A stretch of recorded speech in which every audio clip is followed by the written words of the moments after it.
إن الحمد لله نحمده ونستعينه ونستغفره ونعوذ بالله من شرور أنفسنا وسيئات أعمالنا من يهده الله فلا مضل له ومن يضلله فلا هادي له أشهد أن لا إله إلا الله وحده لا شريك له وأشهد أن محمدا عبد الله ورسول الله اللهم صل على محمد وعلى آله وأصحابه ومن تبعهم بإحسان إلى يوم الدين أما بعد Ikhwati rahimani wa rahimakumullah. Kita lanjutkan membaca kitab Syarhul Ushul Salasah di Syekh Imam Muhammad bin Shalih Al-Utsaimin rahimahullah ta'ala min kitab Syekh Muhammad bin Abdul Wahhab rahimahullah ta'ala. Wa qala al-Imam Muhammad rahimahullah ta'ala wa ma'rifatu nabiyhi, dan ilmu itu adalah mengenal nabinya. Ai ma'rifatu rasulihi Muhammadin sallallahu alaihi wasallam. Yang dimaksud dengan mengenal nabinya yaitu mengenal rasulnya Allah Muhammad sallallahu alaihi wa alihi wasallam. Saya katakan rasul pertama siapa, Ikhwan? Nuh alaihi salam. Nabi terakhir Muhammad sallallahu alaihi wasallam. Al-ma'rifatu allati tastalzimu qabul ma ja'a bi minal huda wad dinil haqqi. Konsekuensi mengenal Nabi sallallahu alaihi wasallam, maka maksudnya adalah menerima apa yang dibawa oleh Nabi sallallahu alaihi wasallam. Jadi mengenal Nabi itu memberikan konsekuensi qabul ma ja'a bihi minal huda wad dinil haq. Menerima sesuatu yang datang dibawa oleh Nabi. Sesuatu itu adalah al-huda, yaitu apa? Petunjuk. Syekh Al-Utsaimin mengatakan al-huda syai'un laisa fihi jaik, sesuatu yang tidak mengandung kebengkokan. Jadi dia lurus. Nabi kita mengatakan wa khairul hadi hadi Muhammadin sallallahu alaihi wasallam. Sebaik-baik petunjuk adalah petunjuknya Rasulullah sallallahu alaihi wasallam. Wa dinil haqqi, dan yang dibawa oleh Nabi sallallahu alaihi wasallam itu adalah agama yang benar. Kita mempercayai apa yang diberitakan oleh Rasulullah sallallahu alaihi wasallam.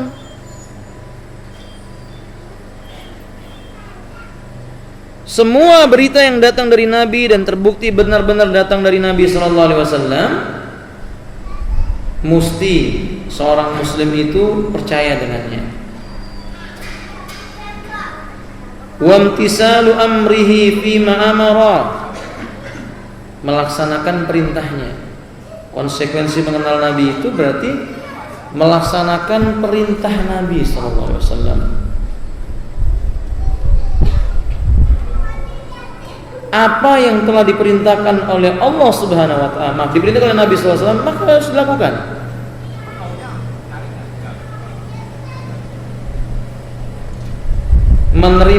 Melaksanakan perintah Nabi sallallahu alaihi wasallam itu sebatas kemampuan. Rasul mengatakan dalam riwayat Imam Bukhari, wa ma amartukum min amrin fa'tu minhu mastata'tum. Apa yang telah kuperintahkan kepada kalian dari sebuah perkara, tunaikanlah sebatas kemampuan kalian. Berarti maknanya percaya dengan sunnahnya Nabi, dan melaksanakan sunnahnya Nabi SAW sebatas kemampuan yang kita miliki. Bila sunnah tersebut maknanya mustahab. Wajtinabu ma naha anhu wa zajar, berkonsekuensi juga meninggalkan apa yang dilarang oleh Nabi, menjauhi apa yang telah diharamkan oleh Nabi SAW. Dan ini tidak bisa diukur dengan akal. Apa yang dilarang oleh Nabi itu tugas seorang mukmin terima, jangan diukur pakai akalnya. Karena Allah Subhanahu wa taala menyebutkan ciri-ciri orang yang beriman itu bila mereka diseru kepada Allah, ayyaqulu sami'na wa ata'na, mereka akan berkata kami mendengarkan dan kami mentaatinya. Wa tahkimu syariatihi, mengenal Nabi memberikan konsekuensi berhukum dengan syariatnya Nabi, memutuskan perkara itu dengan apa yang dibawa oleh Nabi sallallahu alaihi wasallam. Allah berfirman, fala wa rabbika, maka demi Rabbmu, la yu'minuna, mereka itu tidak dikatakan beriman. Maka demi Rabb wahai Muhammad, mereka tidak beriman hatta yuhaqqimuka fima syajara bainahum, sehingga mereka menjadikan dirimu sebagai hakim yang memutuskan perselisihan di antara mereka. Thumma la yajidu fi anfusihim harajan, kemudian mereka tidak menjumpai dalam diri mereka itu ada rasa berat, mimma qadaita, terhadap apa yang telah kamu putuskan, wa yusallimu taslima, dan mereka itu tunduk sepenuh hati, dia serahkan dengan keputusan Nabi sallallahu alaihi wasallam itu. Ini konsekuensi kalau kita mengenal Nabi sallallahu alaihi wasallam itu menjadikan sunnah Nabi sebagai pemutus, war ridha bi hukmihi, redha kita dengan ketetapannya Nabi. Tidak boleh ditolak. Misal Nabi sallallahu alaihi wasallam menyebutkan kepada kaum muslimin, kepada para sahabat,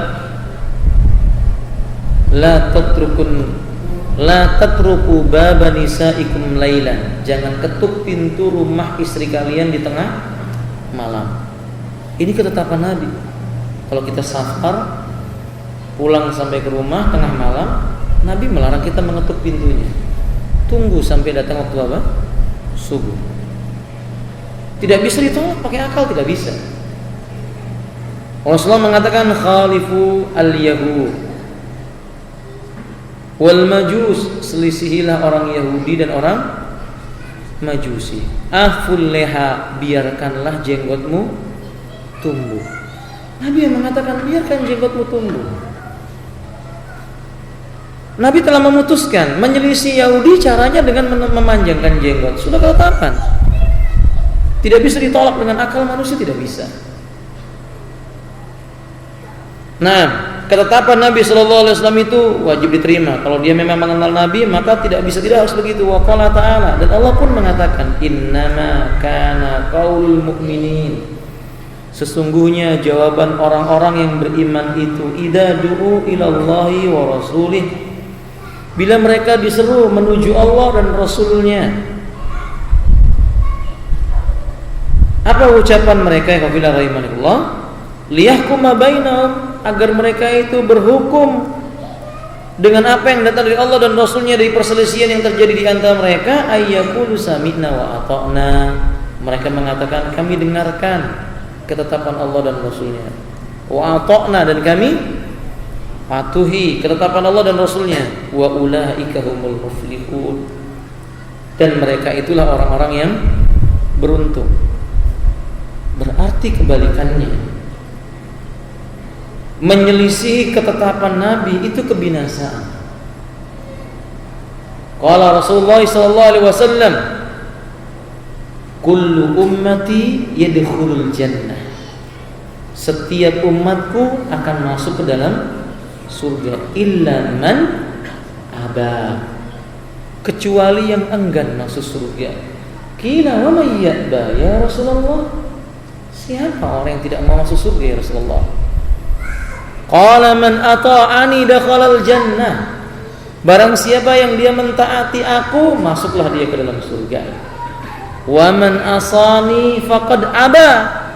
Yang dia durhaka kepada diriku, yakni tidak patuh dengan ketetapannya Nabi, dia itulah yang enggan masuk ke dalam surganya Allah Azza wa Jalla. Bayangkan ikhwan, setiap orang masuk surga dari kalangan kaum muslimin kecuali mereka yang enggan menerima sunnahnya Nabi sallallahu alaihi wasallam. Sehingga ketika yang dimaksud dengan mengenal Nabi itu, ya kita rela berhukum dengan apa yang datang dari Nabi sallallahu alaihi wasallam. Ketetapan Nabi dia ambil. Ketetapan Rasulullah tentang taharah, bersuci jika tidak dijumpai dengan air menggunakan apa? Kalau kita berwudu nggak punya air, berwudunya dengan apa? Tayamum itu menggunakan apa? Sa'id, ahsan. Menggunakan sa'id.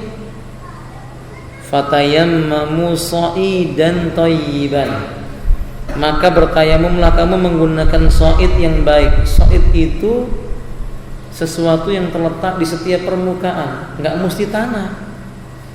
Mungkin ada sesuatu di atasnya itu sudah dianggap sebagai apa? Sa'id. Kalau Anda tayamum di atas karpet itu sudah benar, jangan dibuka karpetnya. Dicari apa namanya? Kotoran debu di bawahnya, bukan.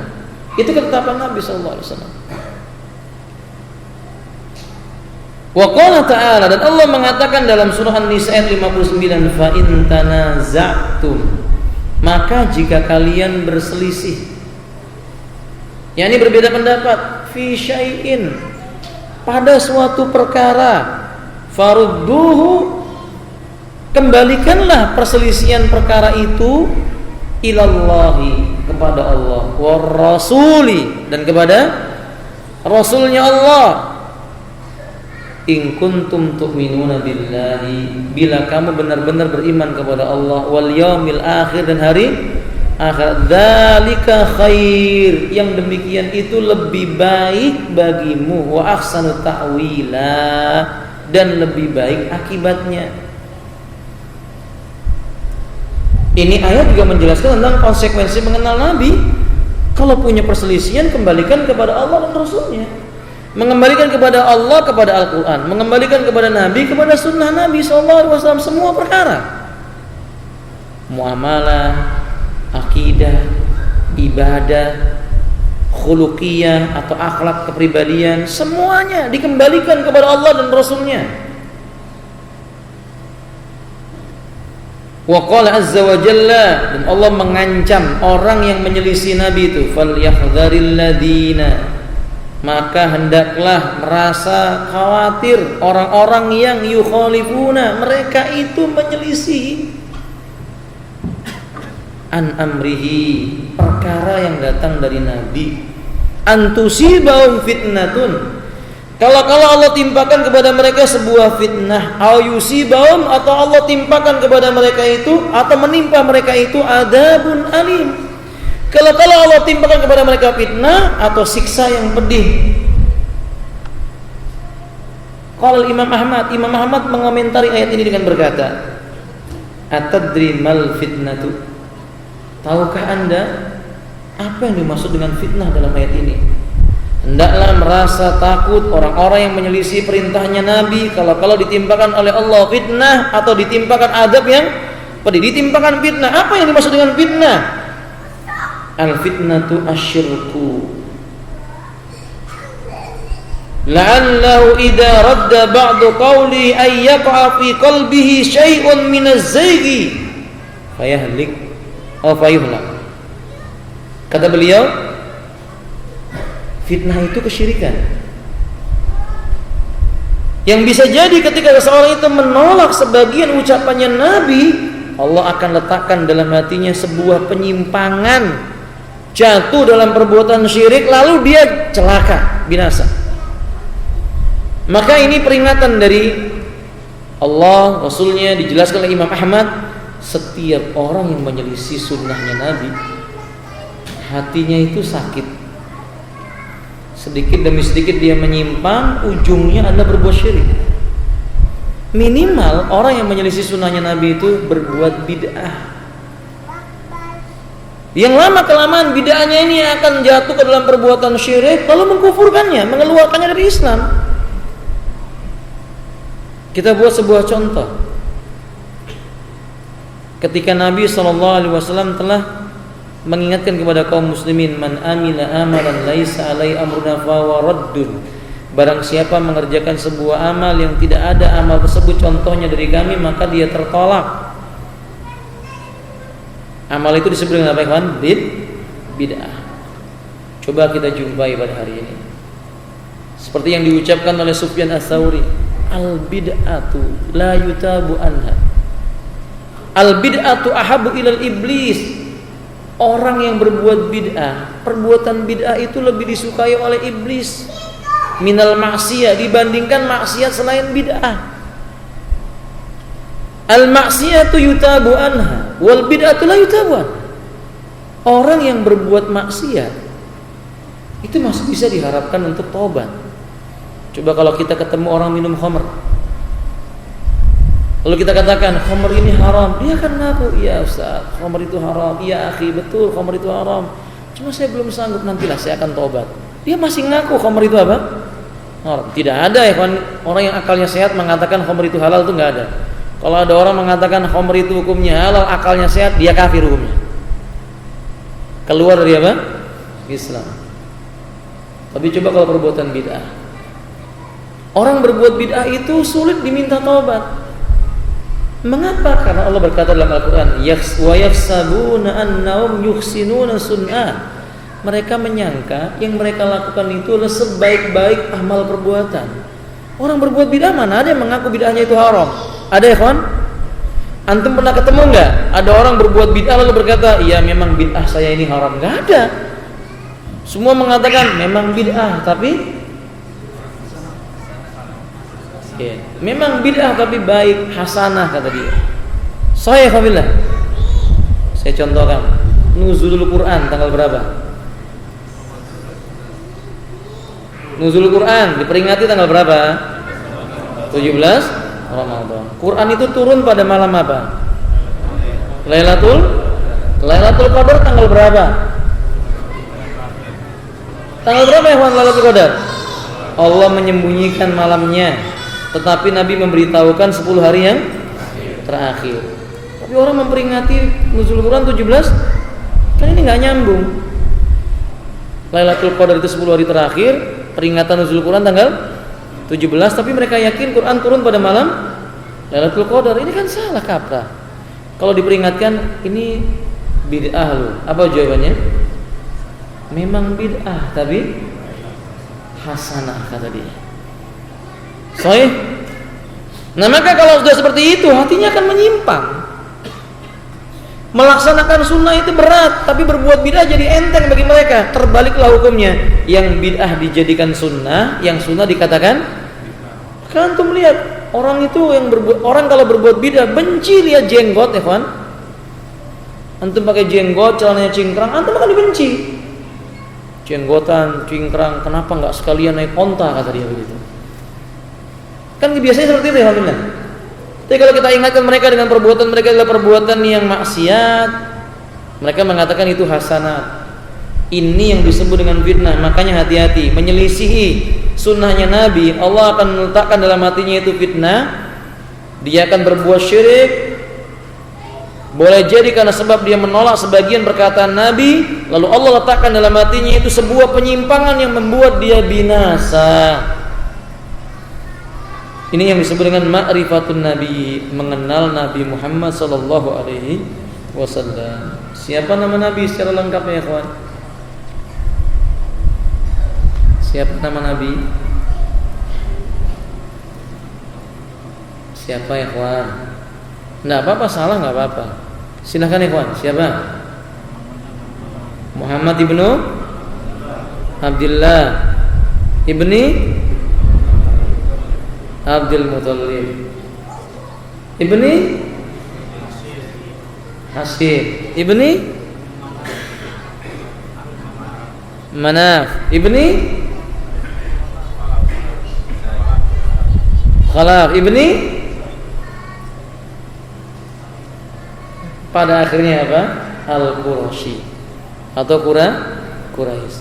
Dihafalkan ya kan ya? Istrinya Nabi berapa? Ini yakin saya. Abu Ridho mana? Hafal insyaallah. Mana Abu Ridho? Abu Ridho mana ya kan? Hah? Ada Abu Ridho? Enggak hadir. Ada Abu Ridho ya kan? Tidak ada. Tayyib. Hudafiyah, hafal insyaallah. Berapa istrinya Nabi? Sebutkan. Khadijah, Aisyah. 5 aja ya, enggak ada banyak. 5 aja, sebutkan 5. Khadijah, Aisyah,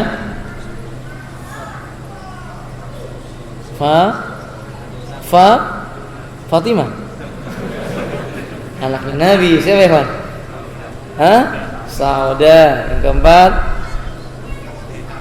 Zainab, kemudian Ummu Salamah. Hafsah istrinya Nabi atau bukan? Hafsah bintu Umar bin Khattab istrinya Nabi atau bukan? Istrinya Nabi. Sofia, Maria Al-Qibtiyah, yang budak Sofia atau Maria Al-Qibtiyah? Lah Sofia siapa? Istrinya Nabi atau bukan? Dari mana asalnya Sofia? Abu Layla. Sofia dari mana asalnya?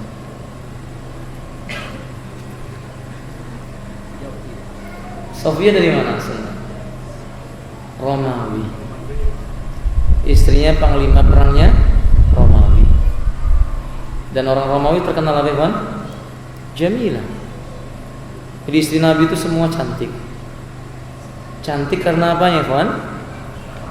Agamanya. Karena agamanya. Anaknya Nabi ada berapa? Antum, akhi, berapa anaknya Nabi? Antum, iya. Berapa anaknya Nabi? 3 atau 4, saya bantu ya. 3 atau 4 atau 5? Berapa ya? 7, coba sebutkan. Al-Qasim, Fatimah, Ummu Kulthum, Ruqayyah, Ibrahim.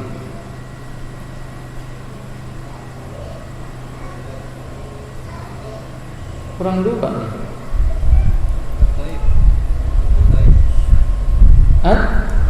At-Tayyib. Bukan. Zainab. Terus Abdullah. Al-Qasim, Abdullah, Ummu Kulthum, Fatimah, Ruqayyah, Zainab, Ibrahim. 7 ya, akhi. Hafal ya? Insyaallah. Pakaian kesukaan Nabi apa ya, Pak? Pakaian kesukaan. Saya tidak bertanya warna, pakaian. Beda warna dengan pakaian. Kalau warna pakaian yang disukai Nabi apa? Putih. Albisu bil bayad, fa inna khairu siyabikumul bayad. Pakailah baju warna putih, sebaik-baik pakaian kalian adalah putih. Ahabbul libasi ila Nabi sallallahu alaihi wasallam launul bayad. Pakaian yang paling disukai oleh Nabi warnanya putih, betul. Yang saya tanya pakaiannya Nabi yang paling disukai apa? Baju apa? Hah? Baju koko atau baju apa? Baju gamis. Baju apa? Gamis. Ini yang paling disukai oleh Nabi sallallahu alaihi wasallam. Fahim belum? Makanan kesukaan Nabi apa itu? Apa makanan kesukaan Nabi? Hah? Tamr atau rutab, yaitu kurma. Daging kesukaan Nabi apa ya, Pak? Baru benar. Daging kesukaan Nabi apa namanya? Daging kambing. Katifnya kambing yang kanan. Itu yang paling disukai oleh Nabi SAW. Minuman kesukaan Nabi apa ya, kawan? Air putih? Oh, ada yang air zam-zam ya, jawab. Kenal dengan Nabi. Nggak apa ya, kawan bilang? Apa minuman kesukaan Nabi, kawan bilang? Laban. Air susu. Makanan sekaligus minuman yang paling disukai Nabi yaitu laban. Saya minta mikhwafillah. Nah. Kemudian ikhwafillah rahimani wa rahimakumullah, istri Nabi yang paling dicintai siapa? istri Nabi yang paling dicintai Nabi siapa? Khadijah bintu Khuwailid. Semasa hidupnya siapa yang masih hidup istri Nabi yang paling dicintai? Aisyah radhiyallahu taala anha. Panggilan Nabi kepada Aisyah apa? Belum selesai pertanyaannya. Panggilan Nabi kepada Aisyah kalau lagi marah. Nabi kalau lagi marah bagaimana manggilnya? Ya Ais. Itu panggilan lagi sayang. Kebalik antum ya akhi. Kalau Nabi lagi sayang dia panggil ya Ais. Tapi kalau Nabi lagi marah lengkap dipanggil ya Aisyah bintu Abi Bakrin, dilengkap dipanggil. Jadi kalau antum manggil istri lagi marah begitu. Panggil namanya lengkap dengan nasabnya. Paham ya kawan? Tayyib. Kemudian ya Fadillah rahimahullah. Karena ini mengenal Nabi, Aisyah kalau manggil Nabi lagi suka gimana caranya? Kalau Nabi lagi, kalau Aisyah lagi sayang sama Nabi, maksudnya nggak lagi marah begitu maksud saya, nggak lagi sedang marah. Apa ucapan Aisyah kepada Nabi?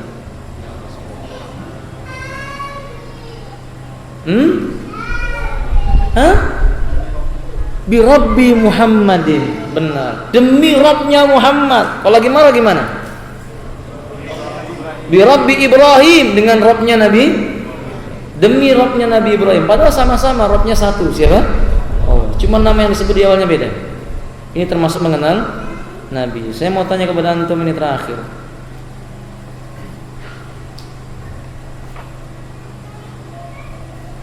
Rasulullah SAW itu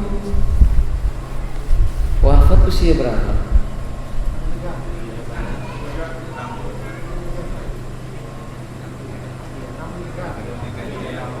(63). Ada yang lainnya?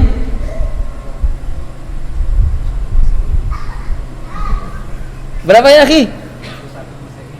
61? 61 Masehi.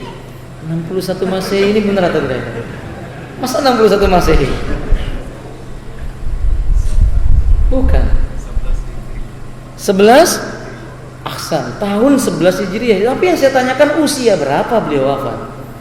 Tahun 11 Hijriah betul, Ahsan. Anda benar. Tapi berapa usia Nabi wafat?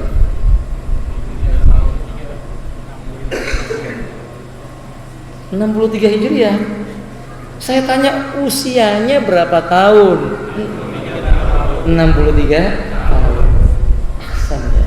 Ahsan, barakallahu fiik. Hari apa wafatnya? Hah? Lahirnya hari apa? Lahirnya hari Senin, wafatnya hari Senin. Tanggal berapa lahirnya? Tanggal berapa, Ikhwan? 12 Rabiul Awal. Tayyib ikhwati. Wafatnya hari Senin, lahirnya hari Senin. Ketika Maulid Nabi itu memperingati lahir atau wafatnya?